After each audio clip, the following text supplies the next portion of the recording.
We gave my mother-in-law the key just in case. But it was the key that opened the door to hell. Criticism, humiliation, lies, and then she just took my son out of school and disappeared. Then I realized, either I will set a boundary, or she will erase me from my own life. Our family looked ordinary from the outside. I'm Rachel, 32 years old, married to Mike, who's 34 and works in the oil industry. We've been together for 8 years now, and to anyone passing by our modest farm, we probably look like your typical rural family. A small white house tucked between the wheat fields, a worn wooden fence that Jake likes to climb on even though I keep telling him not to, and an old red barn that's more storage now than anything else.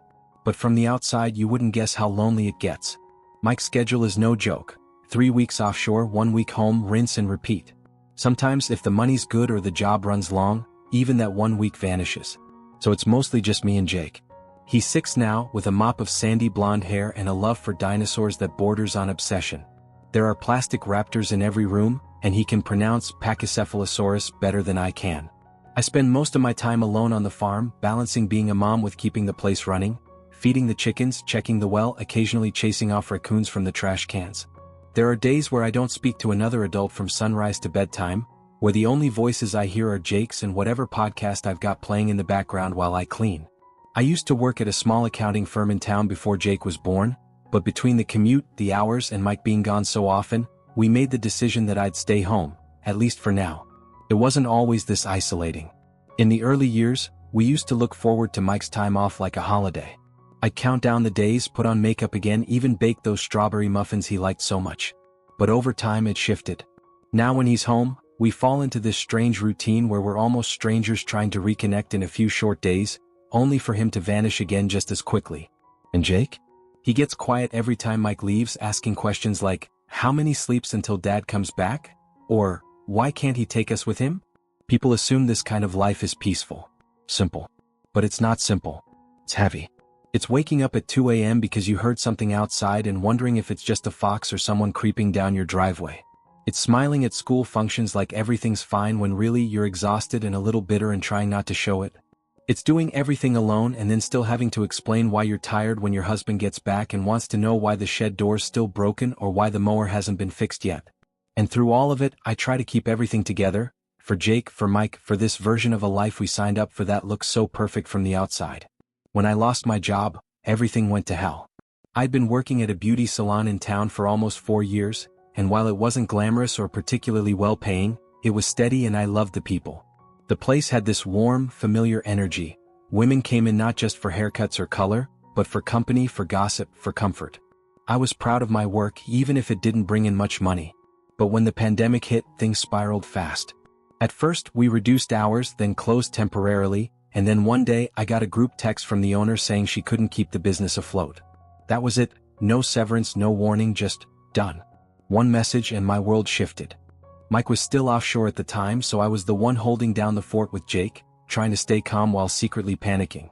Our savings weren't built for a long stretch without income, and I knew jobs weren't exactly growing on trees, especially not in our small town, and especially not ones I could manage while still being home for Jake. I spent those first few days in a daze, alternating between job boards and trying to figure out how to stretch every dollar, all while pretending for Jake's sake that nothing was wrong. That's when Barbara started dropping by more often. She's Mike's mom, and from the day I married her son, she made it clear I wasn't good enough for him. Before, she used to make these passive-aggressive comments that I'd brush off, little digs about how she'd raised Mike to be ambitious, how he deserved someone who matched his drive. I always chalked it up to her just being one of those overbearing, old-fashioned mothers. But after I lost my job, she really leaned in. With Mike gone and me out of work, she suddenly had all the time in the world to check in. She'd show up unannounced, usually around dinner time when I was already stressed, and make a big show of looking around like she was inspecting a crime scene. I suppose you're too tired to do dishes after a long day of nothing? She'd ask with this fake concerned voice and raised eyebrow. She started bringing over leftovers so Jake would have something nutritious, and she'd leave job listings clipped out of the paper on my kitchen counter. Ones that weren't even remotely appropriate like warehouse shifts or overnight truck stops, knowing damn well I couldn't leave Jake alone for those kinds of hours. But what hurt the most wasn't her words, it was how she made me feel like I was failing my family, like being home with Jake, applying for jobs, and keeping our lives stitched together wasn't enough. She acted like I was freeloading, as if I had chosen to be unemployed, as if I was just sitting on the couch watching daytime TV while her son broke his back offshore. She didn't see the worry that kept me up at night, or the way I stretched leftovers into meals, or how I clipped coupons and skipped meals myself just so Jake wouldn't notice anything had changed. Barbara never liked me, but now she saw me as weak and she pounced on that. Every visit was another reminder that in her eyes, I was just the woman who trapped her son, got knocked up, and now couldn't even hold a job. I tried to tune her out, to focus on Jake, to tell myself it would pass, but the truth was, it chipped away at me. And every day that Mike stayed away on that rig, it felt like I was slowly losing the life I'd worked so hard to build. Mother-in-law Barbara never accepted me. From the very beginning, she wore this thin, polite smile around me, but I always knew what lived behind it. A quiet, simmering disapproval that never quite softened, no matter how hard I tried. She thought her son deserved someone better than a hairdresser, and even though she never said it outright at first, it hung in the air during every interaction. When Mike and I got married, she barely disguised her disappointment. During our engagement, she offered to help with wedding planning, only to push her own ideas through like it was her event, not ours. She'd introduce me to people as Rachel, the girl who does hair, with that inflection that made it sound like I might as well be sweeping floors at a gas station. But after I lost my job, that thin layer of civility completely peeled away. She started coming to the house without so much as a text, pulling into the driveway like she owned the place, letting herself in with the spare key we'd given her years ago during a health scare when Jake was still a baby. She never knocked. One minute I'd be folding laundry or trying to coax Jake into eating something other than dinosaur-shaped nuggets, and the next she'd be standing in my kitchen, arms crossed, her gaze sweeping over the room like a building inspector. The comments started small.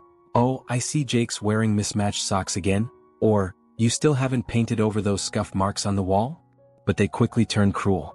She'd say things like, "Don't you think Jake needs a mother who sets a better example?"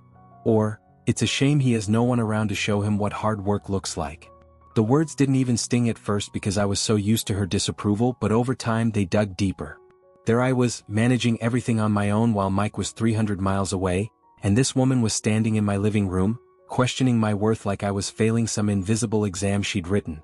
One day she caught me in sweatpants and an old hoodie, hair up in a messy bun, dishes piled in the sink because Jake had come down with a fever and I'd been up all night with him. Barbara looked me up and down and said, "Is this what Mike comes home to now?" I didn't even have the energy to respond. I just stared at her while my hands trembled around the edge of the counter.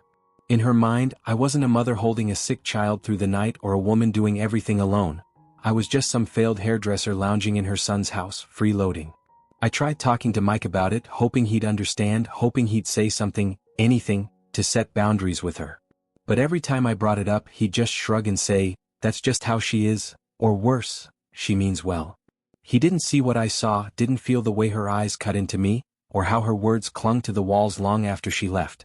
She saw me as a placeholder, someone temporary in her son's life, a phase he'd grow out of. And losing my job only confirmed every terrible thing she already believed about me. Now in her eyes, I wasn't just the wrong woman for her son, I was also a failure of a wife, a failure of a mother, and a burden on the life she thought she built for him. I found a new remote job.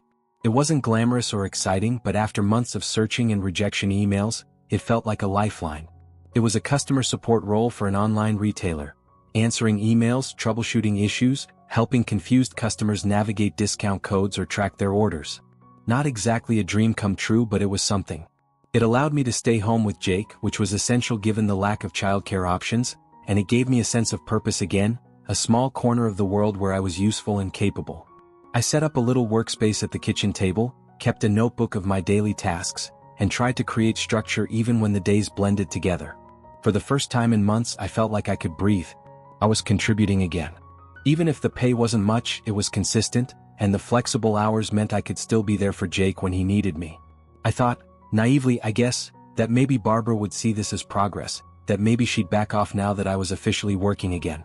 I should have known better. The moment she found out, the claws came right back out, sharper than ever. Instead of being relieved or even neutral about it, she spun the narrative like only she could. She started calling it pretend work. She'd tell anyone who'd listen, her friends, extended family, even Mike's cousins, that I was just lounging around in my pajamas all day, claiming to be employed while probably watching soap operas and eating snacks. I overheard her on the phone once, telling someone that I had made up a little online job to feel better about myself, and that Mike was the only real breadwinner in the family. I stood in the hallway, phone clutched to my chest, listening to her voice echo down the hall like acid dripping off her tongue. At Jake's school open house, one of the other moms, a woman I barely knew, asked me, "So what do you do all day now?" with this smug little smile, and I just knew Barbara had gotten to her too. It wasn't enough that I'd found a way to stay afloat. In Barbara's mind, if I wasn't clocking in somewhere with a time card and a name badge, it didn't count.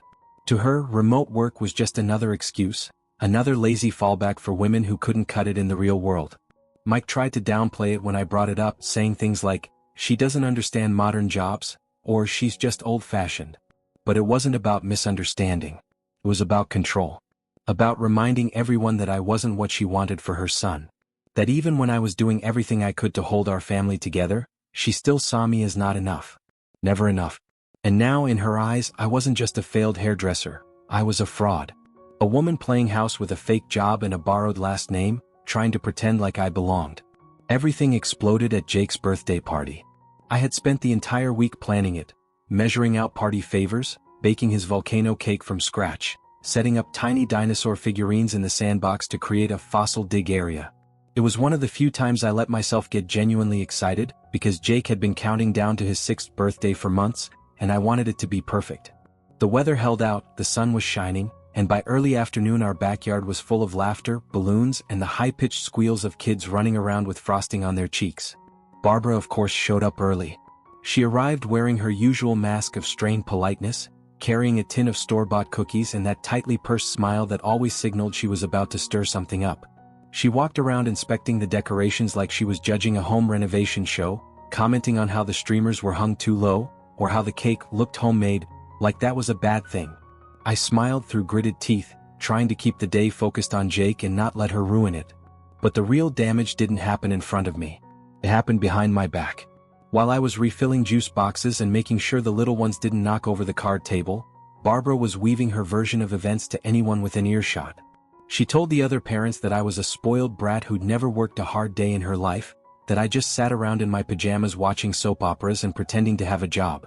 She said Mike was the one who did everything for the family and that I was lucky he hadn't left yet. She painted me like some helpless freeloader playing dress-up in a stay-at-home mom costume, all while I was running around trying to keep 20 children from popping every balloon in sight. I didn't hear any of it firsthand. Not at first. It was my friend Lisa who pulled me aside, looking hesitant and uncomfortable, and gently told me what she'd overheard. She said Barbara had cornered a couple of the parents near the gift table and just launched into this whole character assassination, casually as if she were discussing the weather. Lisa said she felt like I deserved to know, especially because one of the moms Barbara was talking to had looked so uncomfortable she actually picked up her toddler and left early. I stood there frozen, holding a tray of cupcakes, heart pounding, wondering how many other parents had heard, how many believed her, how many would think twice before inviting Jake over again. I didn't want to cry in front of everyone, not with Jake running around in his little dinosaur hat, shouting, "This is the best birthday ever." I bit down on the lump in my throat and kept going, smiling for pictures, singing happy birthday like nothing was wrong, but inside I felt gutted. That night, after the last balloon had deflated and the last crumbs had been swept from the patio, I finally let myself fall apart. I sat on the bathroom floor, still in my party clothes, and cried until my face was hot and blotchy.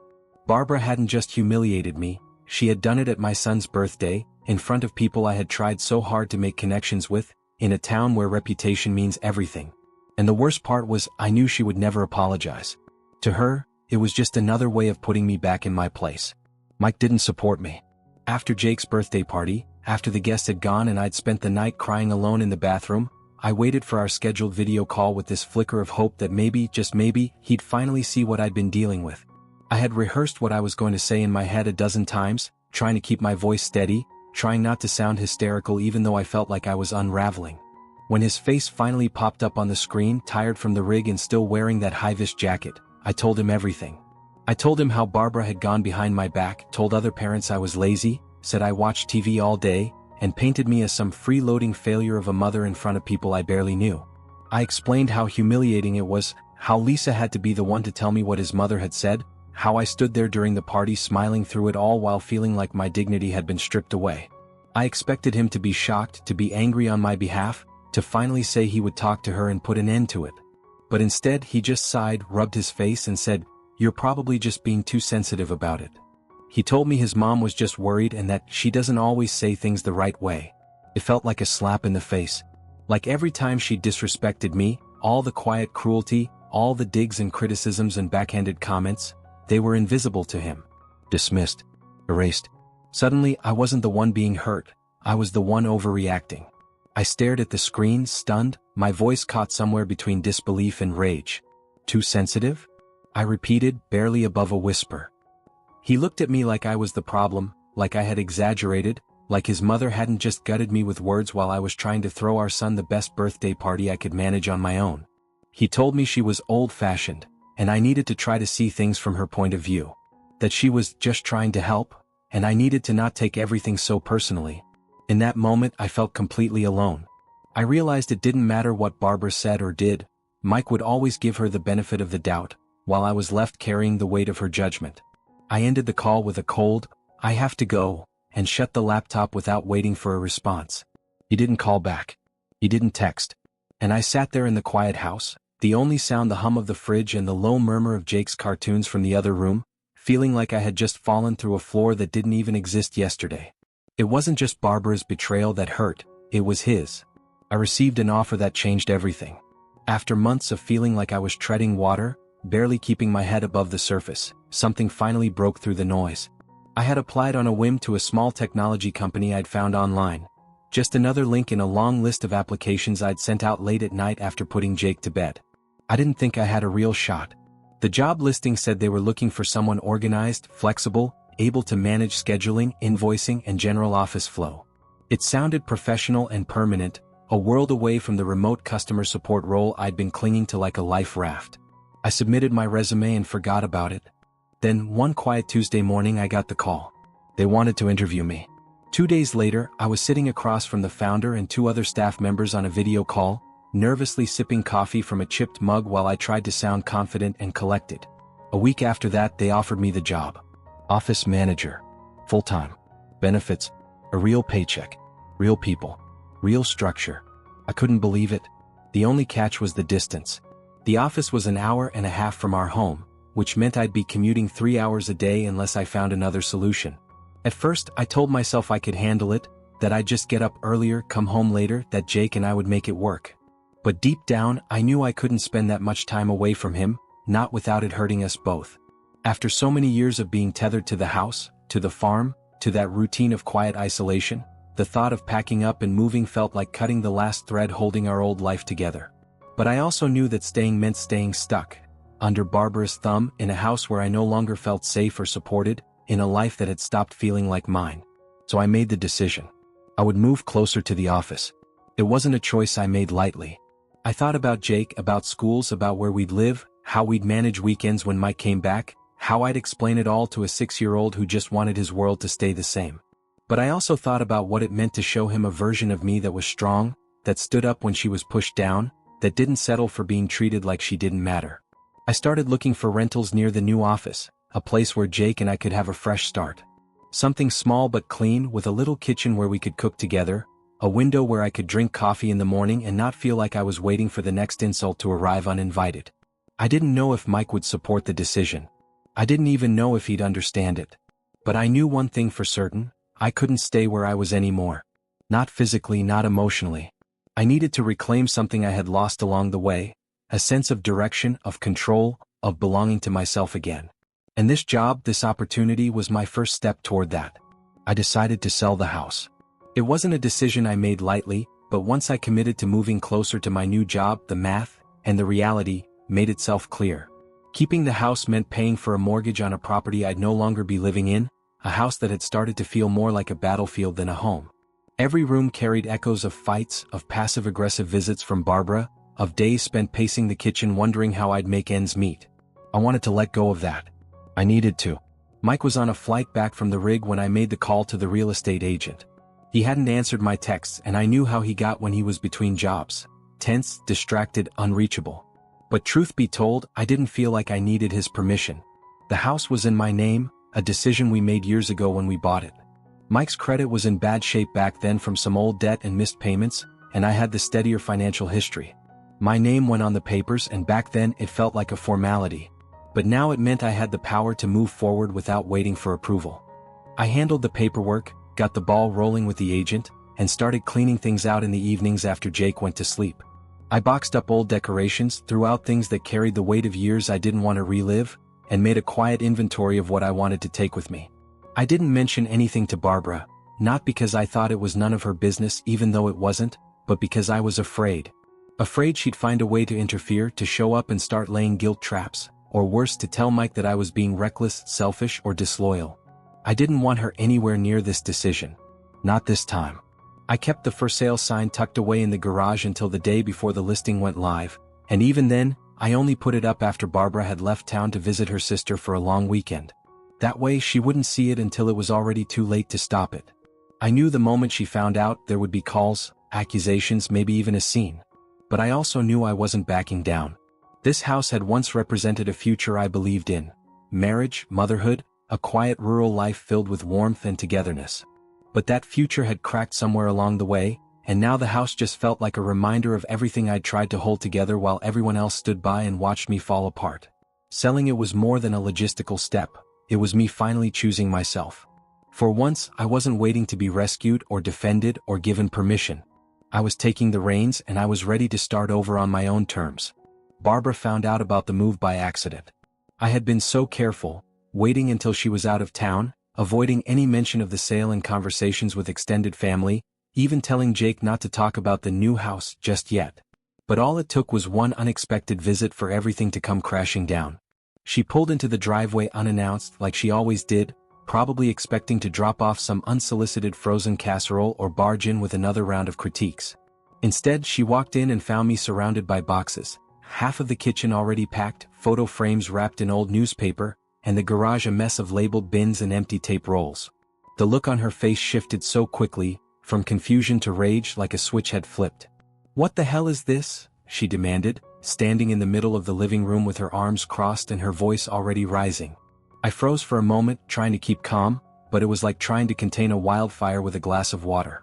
When I told her I was moving for work, she erupted. She didn't ask questions, didn't want to hear the why or the how. She went straight to accusations. "You're taking my grandson away," she screamed, voice cracking, her face flushed with fury. "You think you can just pack up and disappear? What gives you the right?" I tried to explain, to tell her this wasn't about cutting anyone off, that Jake would still see her, that this move was about opportunity, about giving us a better future, about finally standing on solid ground again. But she didn't want to hear any of it. She was pacing the room like a storm, yelling that I was destroying the family, that Mike would never forgive me, that I was being selfish, manipulative, and ungrateful after everything they'd done for me.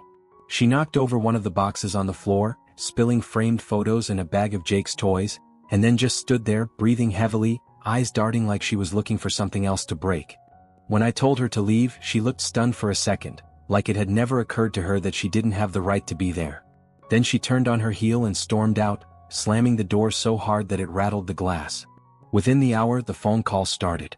First it was Mike's cousin, then his aunt, then his godmother, all of them suddenly reaching out after months of silence to tell me they were concerned, or disappointed, or confused. Clearly, Barbara had wasted no time rallying the troops. She told them I was uprooting Jake without warning, that I was keeping him from his family, that I'd gone behind Mike's back to sell the house. I didn't have the energy to defend myself to every single one of them. I knew what Barbara was doing. She was turning this into a story where she was the victim, and I was the villain tearing apart a loving family. But I also knew the truth. And this time I wasn't backing down. Let them talk. Let them whisper. I was finally doing something for me and for Jake, and I refused to let her guilt and manipulation chain us to a place that had stopped feeling like home a long time ago. She crashed the open house. I should have known she would, honestly. After the scene she made when she caught me packing, after the smear campaign she launched through the family grapevine, I should have anticipated she'd take it even further. But somehow I still hoped there were boundaries she wouldn't cross. That hope was shattered the moment I saw her walking up the driveway in her Sunday best, flanked by two of Mike's cousins and an aunt I hadn't seen in over a year, all of them wearing these overly cheerful expressions that made my stomach drop. My realtor, a kind but no-nonsense woman named Dana, had just finished greeting a couple with two small kids when Barbara swooped in like she owned the place. She didn't introduce herself, didn't even look at me, just waltzed past the entryway and started mingling with potential buyers like she was the host. At first, I stood there frozen, watching her laugh too loudly, motioning toward the kitchen and the back patio like she was giving a personal tour. Then I heard her start planting seeds, dropping casual comments with just the right tone to unsettle people.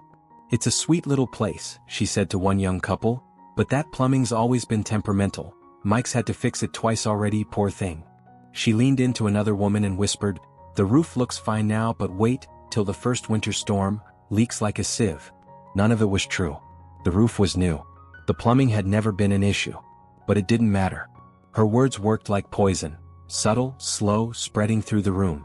One couple who had seemed really interested in the backyard started whispering, then quietly left. Another family who had been asking about school districts made a quick exit without even finishing the tour.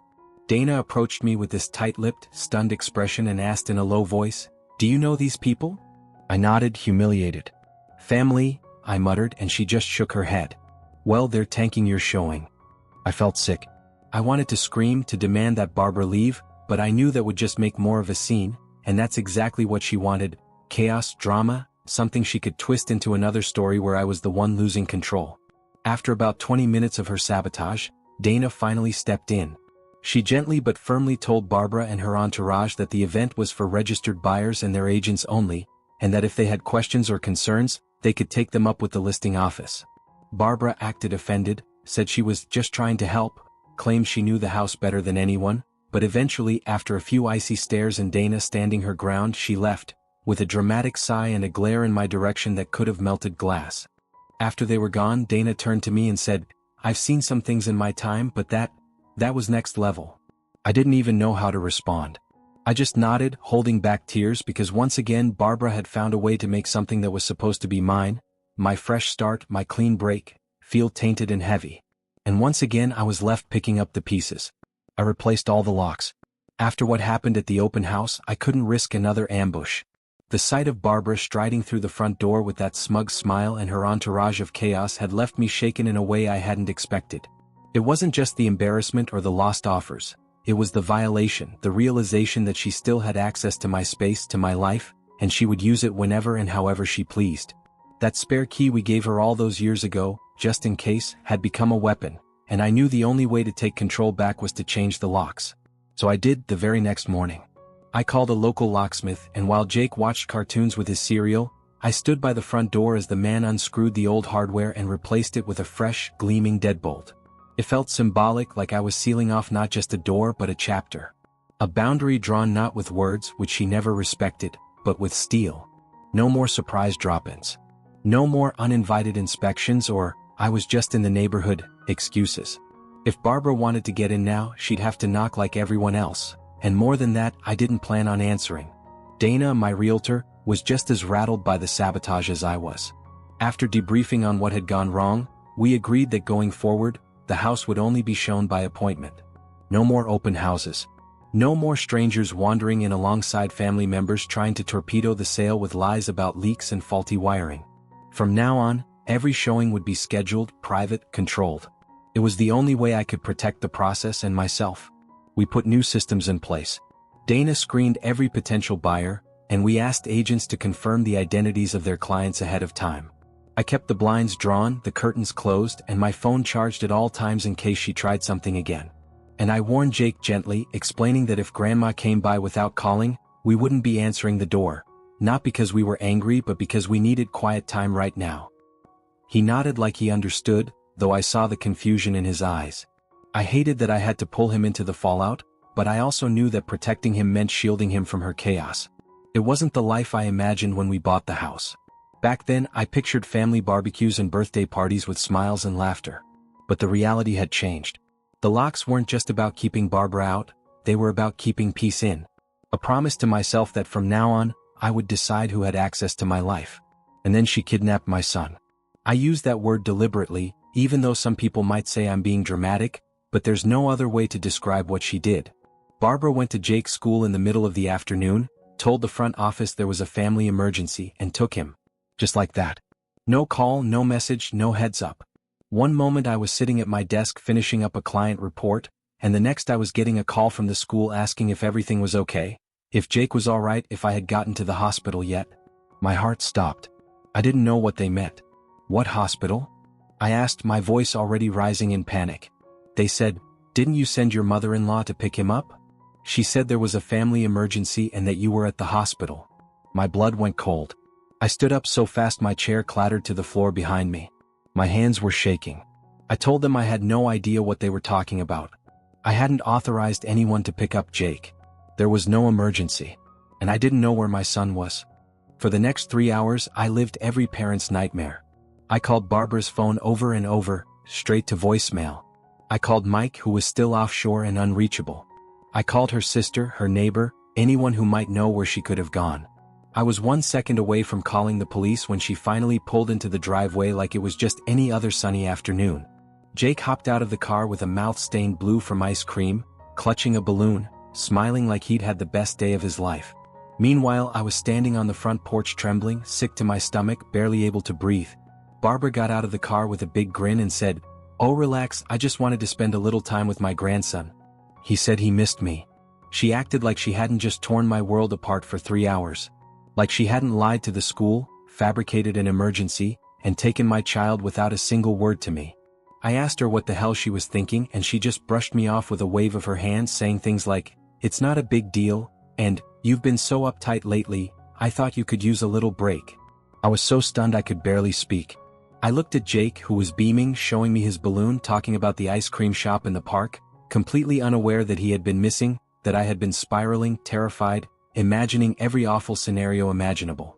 I wanted to scream at her, to call the police right then and there, to demand answers, but she just looked at me like I was overreacting, like I was the problem, not her. She kissed Jake on the head, told him she loved him, and walked back to her car without another word. When she drove off, I collapsed onto the front steps and cried so hard I thought I might be sick. That was the moment something in me broke, something I couldn't piece back together. She crossed a line that day that could never be uncrossed. It wasn't about ice cream. It was about power, control, and the terrifying realization that she believed she had the right to override me as a mother, to insert herself wherever and whenever she pleased, even if it meant putting Jake, and me, through hell. This time I was not silent. The moment I had Jake settled inside, the balloon tied to a chair and his sticky fingers rinsed clean, I called Barbara. My hands were still shaking, but there was no hesitation in my voice. I told her, flat and cold, that what she did was unacceptable, that taking Jake from school without my permission was not only dangerous but illegal. She started to interrupt me, trying to slip back into her usual tone of faux innocence, saying she was his grandmother, that it was her right to spend time with him, that I was overreacting as usual. But I didn't let her finish. I told her no, she didn't have rights, not when it came to taking Jake without my consent. I told her that if she ever pulled something like that again, if she so much as showed up near his school or daycare without my prior approval, I would call the police. Not a threat, not a bluff, a promise. For the first time, I didn't let her talk over me. I didn't let her turn it into one of her manipulative guilt trips. I laid it out plainly, calmly, and without the usual tremble in my voice that always betrayed how afraid or uncertain I used to feel around her. She tried to push back, saying things like, "You can't keep a grandmother away from her grandson," and even had the audacity to bring up something about grandmother's rights, like she was preparing to turn this into a legal battle. I didn't flinch. I told her clearly that until a court told me otherwise, her only access to Jake was on my terms. She doesn't get to lie, manipulate, or insert herself into his life whenever she wants. She doesn't get to override my decisions as his mother. And when she said I was being cruel, I told her that protecting my child from chaos, confusion, and unauthorized abductions wasn't cruelty, it was parenting. I told her that she had abused every ounce of grace I had ever extended to her, and from this moment forward, there would be boundaries. Hard ones. Ones she didn't get to step over just because she gave birth to Mike. When I hung up, I didn't feel guilty or scared. I didn't cry. I didn't pace the floor, second-guessing myself like I used to. I felt strong, steady. Like for the first time, I had finally stood all the way up. This wasn't just about Barbara anymore. It was about me reclaiming my voice, my authority, and my right to protect my son without apology. Mike and I went to couples therapy. When he finally came home, tanned and tired from weeks on the rig, I didn't waste time pretending everything was fine. There was no warm welcome, no quiet evening to ease him back into family life. I sat him down and told him the truth in the clearest terms I could manage. Either he stepped up and set real, permanent boundaries with his mother, or we were done. Not maybe. Not later. Not when things calmed down. No. He tried to deflect at first, saying it had been a long day, asking if we could talk about it after dinner. I said no. I told him about the open house, about the lies Barbara told to strangers, about the way she had turned his family against me. I told him about Jake's birthday, how she humiliated me in front of other parents, how her words might have cost our son friendships. And then I told him about the worst part, about the day she took Jake from school without my permission, the panic I felt when I didn't know where our son was, the gut-wrenching fear that something had happened, and the way she strolled back into our driveway like she hadn't just committed a crime. To his credit, he didn't dismiss me this time. Maybe it was the way my voice didn't shake, or the ultimatum still hanging between us like a drawn line in the sand, but something shifted. He sat there, silent for a long time, and then he finally said, "We need help." That was how we ended up in a beige office 2 towns over, sitting on a sofa that sank too low, facing a therapist who wore soft cardigans and had the kindest eyes I'd seen in months. Her name was Claire. At first, Mike was defensive. He kept using words like misunderstanding and miscommunication when he talked about his mom. But Claire didn't let that stand. She asked him hard questions. She asked me even harder ones. She made him listen, really listen, while I explained how small and invisible I had felt in our home, how alone I was every time he was away, how Barbara had slowly dismantled my confidence piece by piece while he turned the other way. She asked him to imagine someone treating Jake's future partner the way Barbara had treated me. That seemed to hit him hardest. Over the next few sessions, things started to change. Slowly, carefully. Mike began to understand that loyalty didn't mean enabling, that love for a parent didn't mean letting them run unchecked through your marriage. He saw how Barbara's behavior wasn't just frustrating, it was dangerous, manipulative, toxic. For the first time, he stopped making excuses for her and started asking how to fix what he had allowed to fester. It wasn't magic. Therapy didn't erase the damage or turn him into someone new overnight. But it created space. It gave me a voice that he could finally hear. It gave him the tools to stop deflecting and start acting. And when he looked me in the eyes one evening after a session and said, "You shouldn't have had to go through any of that alone," I believed him. Not just because of the words, but because of the way he said them, with a quiet kind of shame and a resolve I hadn't seen before. It took years of silence for me to find the strength to speak up. It took one ultimatum to force a reckoning. And it took a stranger in a cardigan and a quiet office to finally help my husband see just how far we had drifted, and how much it would take to find our way back. New rules for a new reality. After everything we had endured, the betrayal, the lies, the sabotage, the complete violation of trust, it became clear that our lives could no longer be governed by guilt, denial, or the illusion of peace.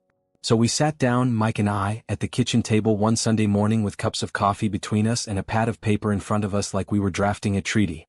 And in a way we were. We wrote out the rules, not suggestions, not hopes, but rules that would define how Barbara would be allowed to exist in our lives moving forward. First, she is no longer allowed to come to our home unannounced. The locks have been changed, but the message needed to be spoken plainly. If she wants to visit, she must ask first, and if we say no, that no must be final. There will be no more surprise appearances, no more sudden arrivals under the guise of dropping something off, or just checking in.